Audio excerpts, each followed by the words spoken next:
Technologies like masimo have really changed how the inpatient room. There's pretty much no monitoring. Looking at how to leverage technologies. Sir, yes, yes. Yeah. Good afternoon. I'm Dr. Prasanna Venkatesh, Managing Director and Urologist, NU Hospitals. Today we are very proud to launch the 24-hour safety net program at NU Hospitals in collaboration with an MOU with Massimo. What this exercise means is that every patient will get monitored 24/7 throughout the hospital, irrespective of which ward they are in, whether they are in the general ward or twin share or single room. The costs of which are not too much. It should probably be anywhere ranging between 500 to 2,000 rupees a day. And for an average patient that stays in the hospital for 2 to 3 days, if we can avoid a stay in the ICU by 1 day or avoid a patient deteriorating and ending up with a lot more clinical care, the savings would be immense. So what this simply means is that there is a small probe that is put onto the finger, and a monitoring device captures this, and this is transmitted over the internet and over the intranet through Wi-Fi throughout the hospital and is centrally monitored.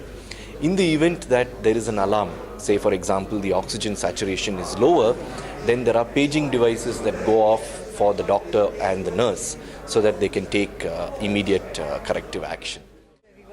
I'm Blessy. I'm working as a clinical manager for Massimo India and the subcontinent. So this would be an instrument that is sitting on the patient's bedside, right? And you have measurements like SpO2, you have pulse rate, you have hemoglobin, you have other measurements like blood variability index and so on. And this would be connected to the patient, and all these measurements will be done. Yeah. All the measurements will be done from the patient, and all these measurements are going to be shown on a central station which is kept in the nurses station. So at the nurses station, nurses can see this central monitoring station, and this is the bed that we are monitoring here. From here, this is the parameters that are shown here. Now how the system works is, if something goes wrong and if the patient has a problem and the oxygen saturation in his blood comes down, then you have this number going down from 96 to let's say 88 or 89. That will initiate an alarm, and which will be seen here on the station, and which it will also be transmitted to a pager that the nurse carries. So if the patient gets into a situation where some intervention has to be done, then the alarm will be initiated and you can start responding to the alarm. You can come in, probably start oxygen or do any interventions that are required to prevent the patient from going into a critical situation.